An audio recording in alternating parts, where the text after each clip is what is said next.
meus queridos.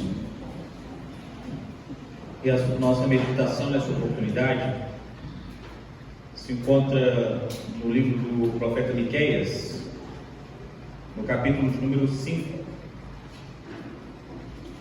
Miqueias, capítulo de número 5. Nós faremos a leitura de forma alternada, mesmo assentados como os irmãos estão, procederemos de maneira alternada. Eu lerei os versículos pares e os irmãos os ímpares. Nós iniciaremos no versículo número 2, Miqueias 5, do 2 ao 15.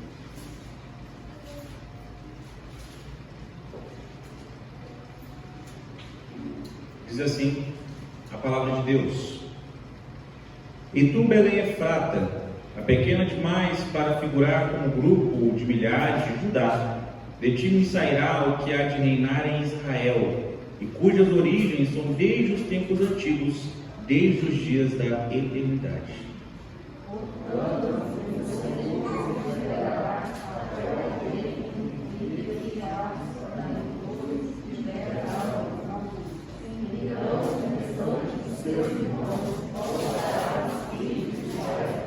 Ele se manterá firme e apacentará o povo na força do Senhor, na majestade do nome do Senhor, seu Deus.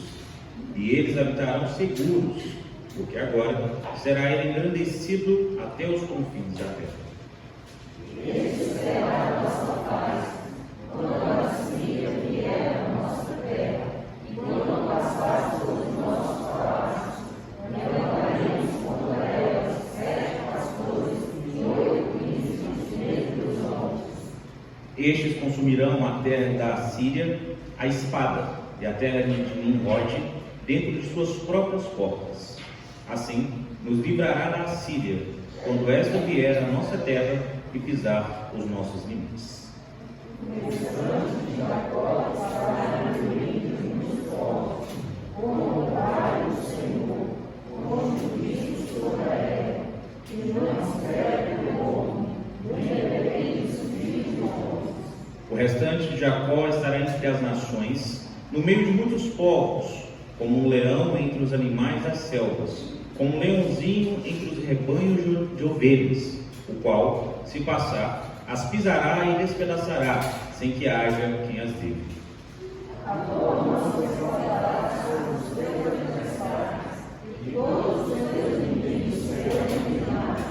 E sucederá, naquele dia, diz o Senhor, que eu eliminarei do meio de ti os teus cavalos e destruirei os teus carros de guerra.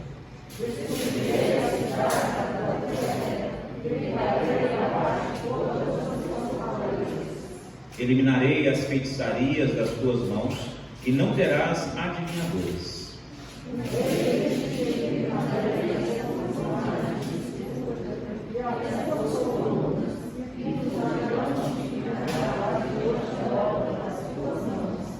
Eliminarei do meio de ti os teus postes ídolos e destruirei as tuas cidades.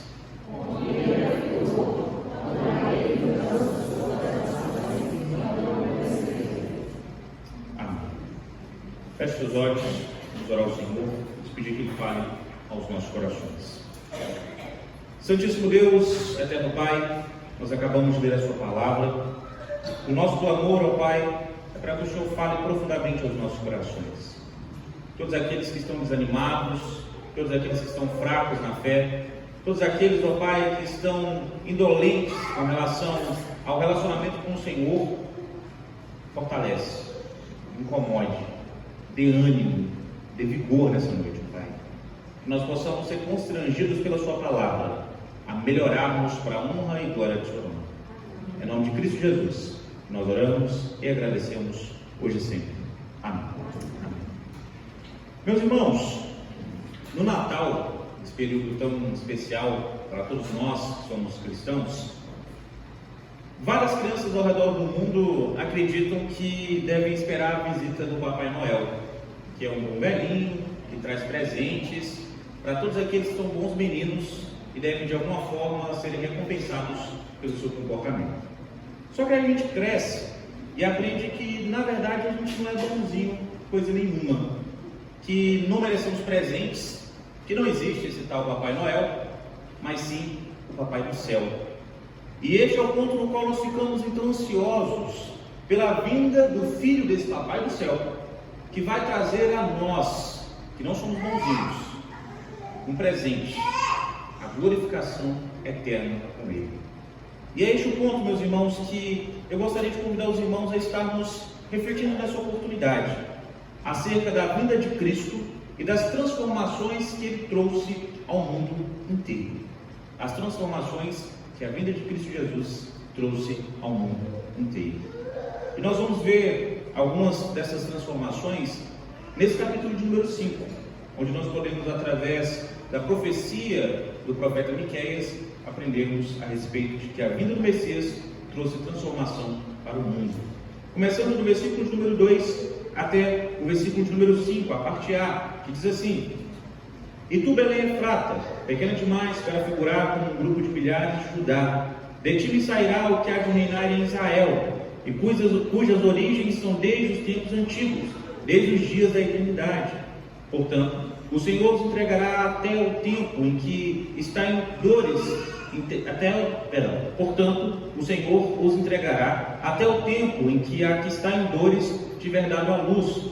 Então, o restante de seus irmãos voltará aos filhos de Israel. Ele se manterá firme e apacentará o povo na força do Senhor, na majestade do nome do Senhor, seu Deus. E eles habitarão seguros, porque agora será ele engrandecido até os confins da terra. Este será a nossa paz. Meus irmãos, a primeira transformação que Cristo trouxe ao mundo foi um rei perfeito. Não sei se você já assistiu, mas um desenho muito famoso na década de 90, início dos anos 2000, era As Meninas Superpoderosas. Um desenho icônico e que marmanjo e mocinha aí assistia bastante, né? Que tinha uma premissa de meninas com muitos poderes que combatiam o mal de uma forma assombrosa, venciam os inimigos todos. Só que o ponto que eu gostaria de puxar na sua memória é como elas foram criadas. Elas foram criadas pelo cientista através de uma juntar de elementos que ele considerava bons. E ele então mistura tudo e sem querer adiciona um elemento extra, um elemento X, que faz com que nasçam essas meninas superpoderosas. E quando a gente para pensar sobre os governantes, meus irmãos, como que nós poderíamos encontrar um governante perfeito? Um governante tão bom assim? Será que seria o suficiente nós juntarmos todos os governantes que existem na Terra, um pouquinho de pó de pirlim-pim-pim, e então nascer o governante perfeito? Será que seria assim? É o que Miqueias nos responde nessa parte específica do seu livro. Miqueias, ele se dirige primordialmente nesses versículos a Belém Efrata, uma cidade bem pequena em Judá que muitas pessoas não se lembravam. Belém Efrata. Neste período era muito comum as tribos elas dividirem o seu domínio, a sua extensão territorial em porções menores, para que cada pedacinho tivesse um governante, para cada pedaço maior ter um governante mais capacitado e assim atender às necessidades de todas as pessoas sob a sua responsabilidade. Dessa forma, começava pelas cidades mais importantes e ia diminuindo, até chegar nas vilas, até chegar naquilo que nós conhecemos no interior de Minas Gerais como currutelas. São cidades bem pequenininhas mesmo, que quase não existem no mapa. Tem que dar bastante zoom até você conseguir enxergar essa cidade. São as currutelas. Belém Efrata era uma cidade bem pequena, mas bem pequena mesmo. A ponto no versículo de número 2 dizer que se juntasse ela e suas aldeias, não daria 1000 pessoas, ou 1000 homens, melhor dizendo, que era o mínimo possível ou necessário para que houvesse um governante só para eles.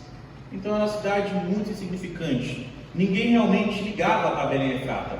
Era uma cidade desprezada, uma cidade menosprezada. Ninguém ligava para Belém Efrata. Como vimos no versículo anterior, no capítulo anterior, o plano divino para Israel e para Judá não era de forma alguma extirpar a existência do povo, mas tirar o joio do meio do trigo. Deus queria relacionamento com este povo, mas somente com o seu povo verdadeiro. Então, para enfatizar essa verdade, Miqueias agora relembra o povo acerca disso.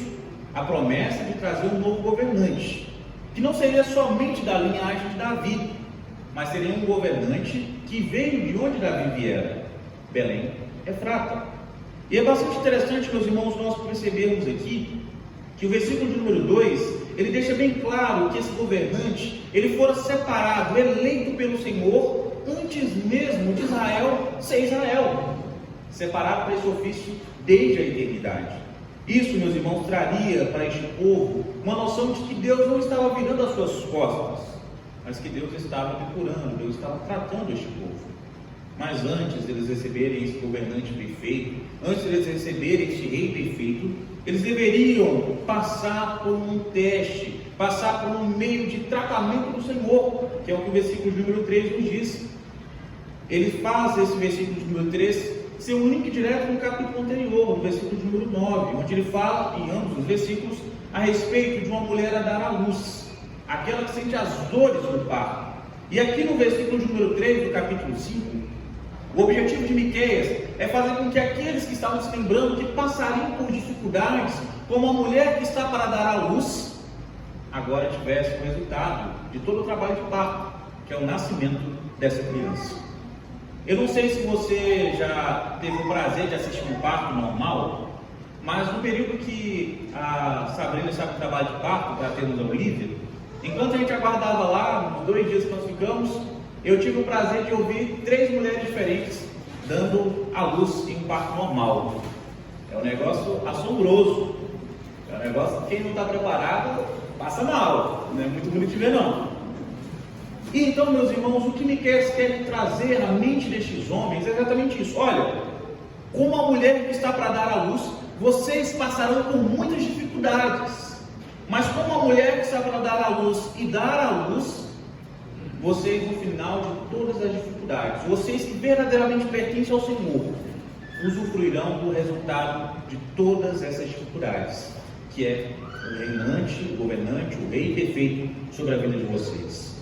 Este rei, ele permaneceria no trono, e isso, meus irmãos, para um povo que tinha instabilidade de governo, era maravilhoso.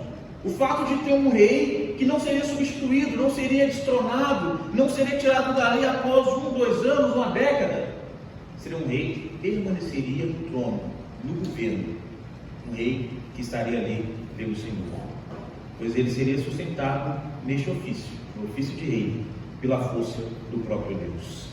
E agora vem a parte maravilhosa, meus irmãos, porque este rei que estaria ocupando este trono, pela força do Senhor, receberia essa força, não para oprimir o povo, mas para cuidar do povo, a ponto de a sua bondade, a ponto da sua gestão, a ponto do seu cuidado, ser conhecido em toda a terra, até os confins da terra, para que os inimigos do povo de Deus temessem, para que os inimigos do povo de Deus se acovardassem, não tivessem coragem de qualquer forma possível se levantarem contra o povo escolhido. Este rei perfeito garantiria a paz em seu reino, através da sua relação com o seu Senhor. E assim como nós vemos em Romanos 5, Cristo Jesus fez com que a nossa inimizade com Deus fosse transformada através do seu sacrifício em paz. Nós não mais tememos, meus irmãos, que o céu se rasgue e a ira de Deus seja derramada sobre nós, porque através de Cristo Jesus nós somos perdoados e temos paz com Deus. Este povo estava recebendo este anúncio, meus irmãos, de um pastor rei, que faria com que a paz não estivesse contida somente nos muros, nas suas armas de guerra, não estivesse somente no exército ou nas riquezas deste reino. A paz de verdade estaria em uma pessoa, estaria figurada em uma pessoa, no rei assentado no trono. Hoje para nós é evidente que Miqueias fala a respeito de Cristo, mas para aquele povo não era tão claro assim. E quando nós vamos caminhando ao longo da Bíblia e chegamos nos Evangelhos, vemos em Lucas, no capítulo 2, no versículo de 1 a 4, e também em Mateus 2, no versículo 1, que Jesus, ele nasceu em Belém Efrata, Belém de Judá, exatamente cumprindo a promessa que aqui em Miqueias fora feita a respeito da raiz de Davi, não ser simplesmente daquele que estaria na sua família, mas também daquele que nasceria, viria de onde ele também viera. O nosso Senhor Jesus Cristo, ele nasceu em Belém Efrata, a casa do pão, ou a casa da provisão. É interessantíssimo, meus irmãos, nós observarmos como o Senhor promete a este povo e a nós que a provisão viria de onde ninguém ligava, de onde ninguém dava qualquer tipo de esperança, qualquer tipo de vantagem, onde ninguém sequer mencionava em suas mentes a existência. O nosso Senhor Jesus Cristo, vindo de Belém Efrata, sofreu as nossas dores para garantir que nós tivéssemos uma paz que não fosse provisória, não fosse momentânea, mas uma paz eterna com Deus. Ele sofreu toda a ira que deveria ser derramada sobre nós, em seu corpo, em seu ser, para garantir que através disso, através do seu sangue jorrado naquela cruz, através do seu corpo rasgado naquela cruz, nós tivéssemos de forma eterna um rei perfeito sobre as nossas vidas, um rei que continua ocupando o seu trono, o rei sem defeitos, 100% Deus e 100% homem, que na sua primeira vinda inaugurou o reino dos céus para todos nós eleitos do Senhor, e no seu retorno garantirá que o reino glorioso esteja à nossa disposição. Todos nós eleitos do Senhor seremos glorificados e estaremos em plenitude, em relacionamento com o Senhor. Outra coisa, irmãos, o governante perfeito, ele não virá da terra, mas sim retornará à terra. Enquanto ele não retornar, nós não podemos de forma alguma termos em nossas mentes que de alguma forma terá sobre a terra um governante que seja justo como ele, um governante que seja perfeito como ele, um governante que seja fiel ao Senhor como ele. Por isso, até lá, temos que aguardar confiantes de que teremos dificuldades, teremos sofrimentos e injustiças. Mas mesmo em meio a tudo isso, meus irmãos, devemos continuar em nossos corações, tendo a plena convicção de que o Senhor retornará, que o nosso Senhor retornará. Cristo, meus irmãos, retornará. Não é dúvida, não é incerteza. Cristo retornará. Cristo voltará para nos buscar. E maravilhas por isso, glórias a Deus por isso. Cristo voltará. Além disso, meus irmãos, na parte B do versículo número 5 até o versículo número 9, nós temos a segunda transformação que Cristo trouxe com a sua vinda ao mundo, um reino perpétuo. Com certeza você já ouviu a música Além do Horizonte, do cantor Roberto Carlos, que marcou muitas gerações. Uma música que fala a respeito de olhar para o horizonte e ficar imaginando um local perfeito, um local onde não haja injustiça, não haja medo, não haja solidão, não haja dores, não haja frustrações, não exista nada de ruim, apenas amor. E muitas vezes nós, como a letra canta, nós ficamos olhando às vezes para o horizonte, em meio a toda a nossa angústia, nosso sofrimento, esperando algum tipo de luz para nos fazer realmente termos fé, que no horizonte está a resposta para as nossas vidas. Mas assim como Miqueias fala a esses israelitas, ele fala a nós também, que a nossa esperança, que o lugar perfeito que nós esperamos, não está no horizonte, mas nos céus. E é exatamente isso que ele convence este povo a estar esperando após o tratamento de Deus. Antes de receber este rei perfeito, eles sofreriam a assolação da Síria e de vários outros males.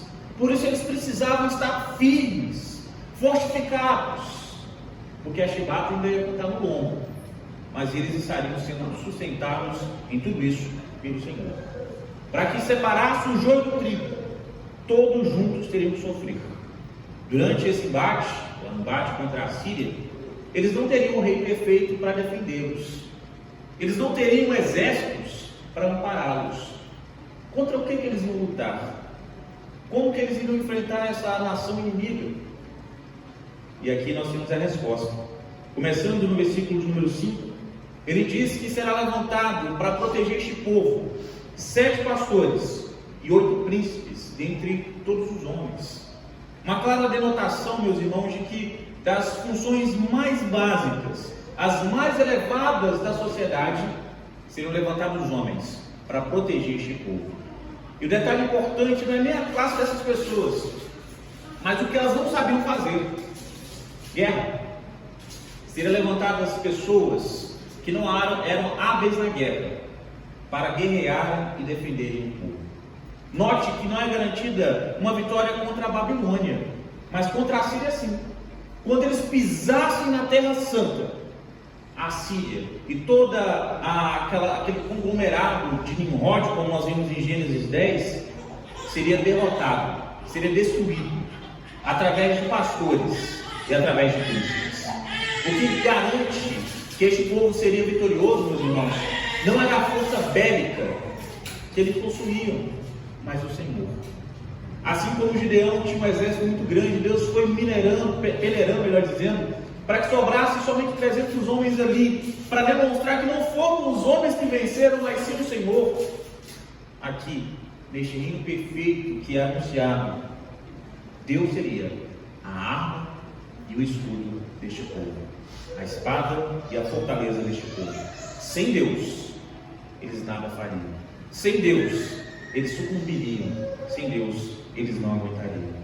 E por isso, Miqueias continua dizendo que estes homens levantados, estes 8 príncipes e 7 pastores, de forma a determinar que o povo realmente seria levantado por Deus através de seus líderes para enfrentar essas ameaças, estes homens seriam dotados de todo o poder e coragem oriundos de Deus. Meus irmãos, Miqueias está dizendo a este povo que Nimrod e toda a Síria, eles poderiam se apresentar que de forma alguma poderiam vencer, porque a coragem que Deus colocava no coração deste povo e a força de Deus em seu cuidado, em seu auxílio, garantiria que eles estariam vencendo, mesmo com todas as desvantagens, mesmo com todos os problemas que eles enfrentariam. E aí vem a parte maravilhosa. Começando aqui no versículo de número 7 em diante, Miqueias recapitula aquilo que ele havia dito nos versículos anteriores, para dar um fechamento adequado. O povo sofreria, mas o remanescente, o restante de Jacó, aquelas migalhas comparado com o tamanho que o povo era, seria sustentado e seria vitorioso através de Deus. Ao ponto deles estarem cercados por muitas nações, a ponto deles estarem quase sendo engolidos por aqueles inimigos do Senhor. Mas em todos estes momentos, a força que daria a vitória seria a força de Deus. E é essa parte maravilhosa, meus irmãos, do reino ao qual nós pertencemos. A força para nós vencermos não está em nós, mas no Senhor, que nos capacita, nos vivifica, nos aperfeiçoa, para que estes homens, para assim como estes homens, cercados por poderosas nações, fossem vencidos. Essas nações fossem vencidas pelo poderoso Deus que estava em prol desse fraco povo.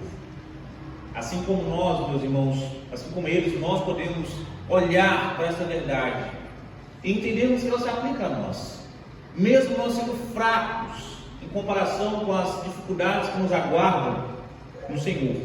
Nós podemos ter certeza que temos força para resistirmos às dificuldades, para permanecermos firmes com a nossa fé nele, unicamente nele. E para dar substância ao discurso do profeta, ele passa então no versículo de número 8 a dizer que este povo entre essas nações, ele seria como um leão em meio a ovelhas, como um leãozinho em meio ao rebanho, para declarar que a força que os inimigos do Senhor faziam pouco caso, seria a força para estar realmente demonstrando que vinha do Senhor. Ele usa uma símile, que é uma figura de linguagem para comparação, para dizer a força do Senhor sobre este povo, fará com que eles, mesmo fracos, sejam como um leão em meio a um rebanho de ovelhas, de modo que nenhuma delas pode resistir à sua força, porque ele as despedaçará. A força do Senhor fará com que eles sejam despedaçados, para demonstrar que o poder estava em Deus e não no povo. A força que iria vencer era a força de Deus e não a força do povo. A mão divina estaria sobre esses escolhidos para protegê-los e garantir que o castigo viesse sobre os seus inimigos, mas ao contrário do povo escolhido, não para tratamento, para os inimigos de Deus, seria para a eliminação, para a destruição das suas vidas. Hoje, meus irmãos, nós compreendemos que através de Cristo e o seu sacrifício, o reino messiânico foi inaugurado.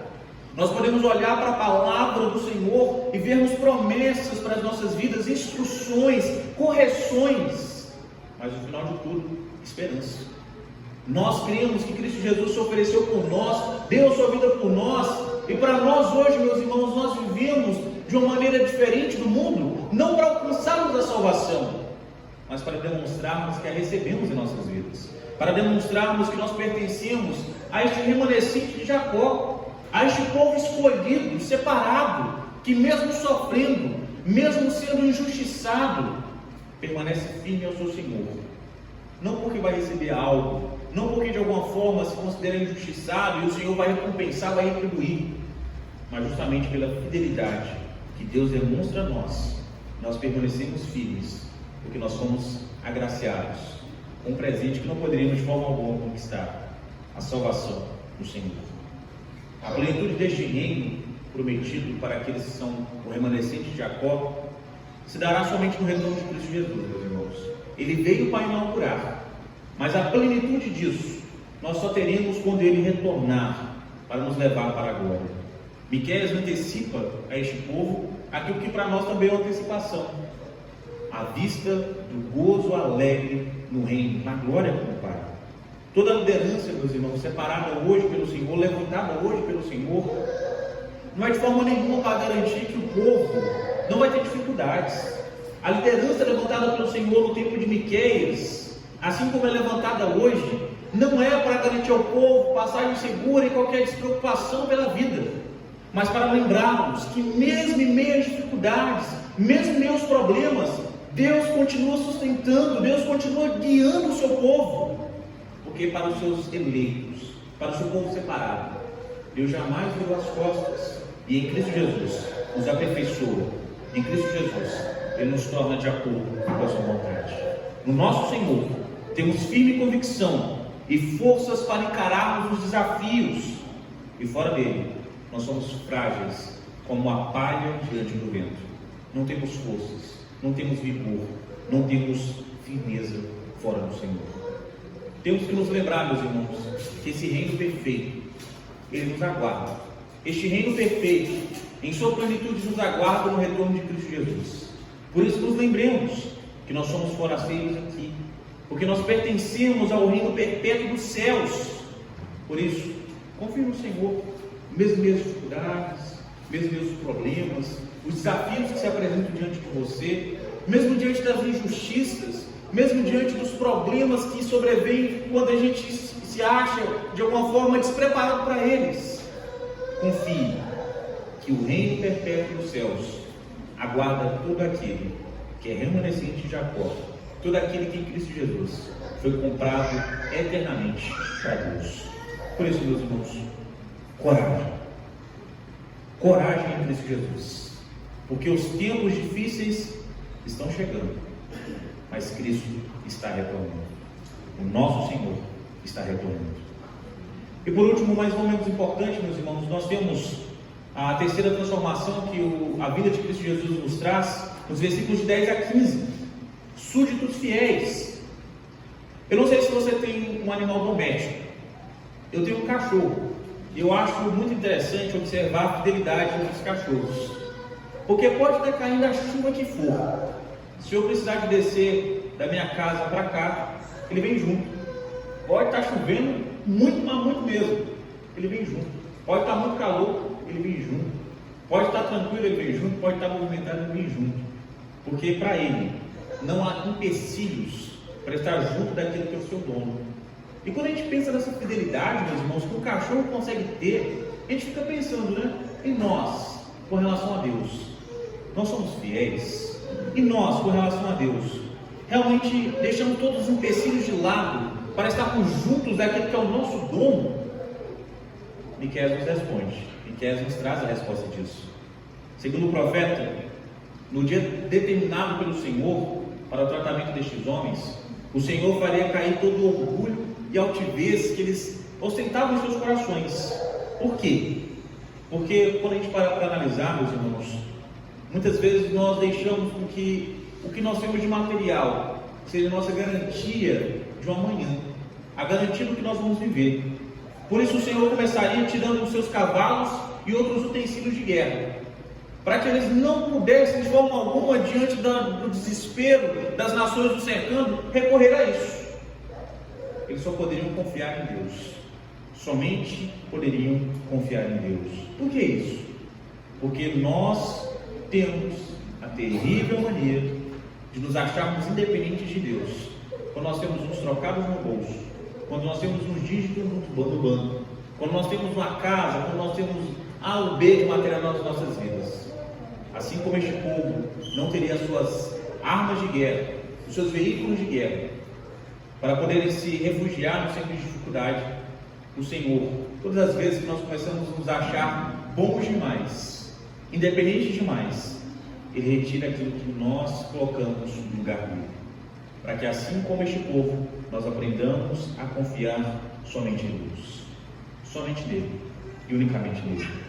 Não que você não possa ter de forma alguma os seus bens materiais, mas o seu coração, a sua devoção, a sua fé não pode ser atrelada de forma alguma a essas coisas. Este povo tinha o seu coração atrelado às bênçãos do Senhor, e por isso Deus faria com que fosse retirado essas coisas, para que no lugar disso fosse colocada uma firme convicção, uma firme dependência no Senhor. Para isso, todas as construções, todas as fortalezas, tudo aquilo que eles se orgulhavam de ser a sua defesa, seria retirado, para que o coração deste povo se voltasse em dependência somente do Senhor. Seria derrubada a construção e o sentimento de independência diante de Deus, o sentimento de que eles podem viver sozinhos. E hoje, meus irmãos, nós vemos que os nossos corações muitas vezes são treinados para se estribarem nas bênçãos do Senhor, ao invés de estarem de forma resoluta, firmes no Senhor dessas bênçãos. É muito triste nós percebermos que nós só nos sentimos seguros se nós tivermos com o que contar ou com quem contar sobre a terra. Mas o que o Senhor ensina a este povo, e é o que nos ensina também, é que nós devemos ter a nossa fé, a nossa confiança, a nossa dependência somente em Deus, unicamente em Deus, e nada e ninguém além de Deus. A nossa existência depende somente dele, o nosso futuro depende somente dele. Tanto que ele ensina este povo a compreender isso, quando ele diz que naquele dia, como diz o versículo de número 12, ele eliminará as feitiçarias das suas mãos e não terá adivinhadores. Eles não precisarão, porque nunca precisaram, dessas coisas para saberem qual vai ser o futuro deles, porque o próprio Senhor revela a este povo o que os aguarda após o tratamento. Vem um relacionamento perfeito, eterno com o Senhor. Assim, meus irmãos, como nós podemos observar hoje, nossas vidas muitas vezes sendo dependidas ou colocando a sua dependência em homens, instituições, em números, em muitas coisas que não trazem segurança nenhuma. Ah, pastor, mas é porque o senhor não sabe, porque eu tenho um conhecido assim, assim, assado, que se eu estalar os dedos aqui, ele faz vir 2 caminhões aqui para me socorrer. É homem, morre, padece, pode mudar. Não sei se você já parou para observar, mas uns 10 anos atrás, o dólar real está mais ou menos ali, né? Parado, mais ou menos assim. Hoje, por causa de todos os desastres que nós vivemos, 5 um dólar. Quando tá bom, né? Quando tá bom, 5 um dólar. As coisas mudam, meus irmãos, mas o Senhor não. É justamente por isso que o Senhor ensina este povo e nos ensina hoje que a nossa dependência, a nossa fidelidade, a nossa concepção de estarmos em relacionamento deve ser com o Senhor e nada além dele. E por isso, para deixar bem claro que ele não estava dando indireta, mas dando uma direta de verdade para este povo, Miqueias continua falando a respeito deles estarem construindo imagens e esculturas com as próprias mãos e depois dobrando os seus joelhos diante delas, para demonstrar que mesmo este povo sendo infiel, o tratamento do Senhor viria para tirar tudo isso e fazer com que a fidelidade agora fosse natural para eles, porque eles aprenderam com o Senhor a fidelidade a serem fiéis. Ele faria com que, para esses corações serem tratados da idolatria, eles não tivessem mais acesso a ela. como um viciado precisa ser tirado do seu vício, para ele poder se reerguer e poder viver novamente, o Senhor iria tirar toda essa nação da feitiçaria, para fazer com que eles não mais fossem idólatras, para que eles fossem súditos fiéis. Tudo isso, meus irmãos, culminaria na destruição de todas as nações que não se renderam ao Senhor. Deus faria com que fossem tiradas as feitiçarias, as adivinhações, as obras de escultura, as cidades que eram dedicadas à idolatria, tudo que não pertencia a Ele, para depois usar este povo para a destruição de todas as nações que não lhe pertenciam. O tratamento dos remanescentes não consistia numa nova peneira, meus irmãos. Deus não iria peneirar de novo este povo, mas iria fazer com que seus corações fossem tratados para confiarem, para dependerem somente nele. Assim como este povo remanescente precisava de adestramento para viver da forma que agradasse a Deus, nós diariamente somos trabalhados pelo Espírito Santo de Deus para retirar de nós toda a altivez, todo o orgulho, todo o egocentrismo, toda a nossa sensação de que nós não precisamos de Deus para nada, para cada vez mais quebrar as nossas pernas, para que nós não sejamos estribados sobre o nosso orgulho, mas que nós sejamos agarrados aos pés do Senhor, clamando para que Ele haja misericórdia e por graça para com as nossas vidas, porque por nós mesmos, pela nossa força, pelo nosso poder, nada podemos. O Senhor nos adestra, o Senhor nos aperfeiçoa, para que nós, de forma firme e confiantes nele, vivamos da forma de desejo, para onde Ele deseja. Assim como uma criança precisa confiar no seu pai para dar as primeiras pedaladas em a rodinha, nós precisamos confiar no Senhor, para abandonarmos todas as nossas muletas espirituais, para confiarmos somente no Senhor e nada além do Senhor, para que a nossa fé esteja firmada somente no Senhor e nada além do Senhor. Por mais que as bênçãos de Deus sejam boas, meus irmãos, elas não substituem um relacionamento verdadeiro, fiel com o nosso Deus. Por isso, largue as suas muletas, meu irmão. Largue tudo aquilo que você tem colocado, utilizado para trazer segurança à sua vida no lugar do Senhor. Faça com que o seu coração seja ensinado, treinado, adestrado a confiar somente em Deus, unicamente em Deus. Porque um rei perfeito, em um reino perpétuo, exige súditos fiéis. E somente estarão entre esses súditos fiéis, meus irmãos, aqueles que pela graça e misericórdia de Deus foram alcançados e demonstram isso através do seu viver. Um viver voltado para a negação das vontades da carne, um viver voltado para a honra e glória do Senhor e somente dele. Nós somos resgatados, meus irmãos, sem custo para nós, mas custou a morte de Cristo Jesus. E quantas vezes foram necessárias, é necessário nós estarmos dizendo, trazendo a lembrança dos irmãos que nós, meus irmãos, fomos perdoados de graça. Mas essa graça custou a vida de um homem inocente, que não foi gentilmente tirado da sua vida de forma misericordiosa. Um homem que sofreu na sua carne, um homem que sofreu no seu corpo humilhações, todo tipo de injustiça, para que a justiça divina fosse aplacada e que através dele, do seu sofrimento, do seu sangue, do seu corpo, nós tivéssemos uma nova vida, nós tivéssemos uma nova esperança, uma esperança de um rei perfeito, uma esperança de um reino perpétuo e a esperança viva de que nós no futuro estaremos com ele como súditos fiéis.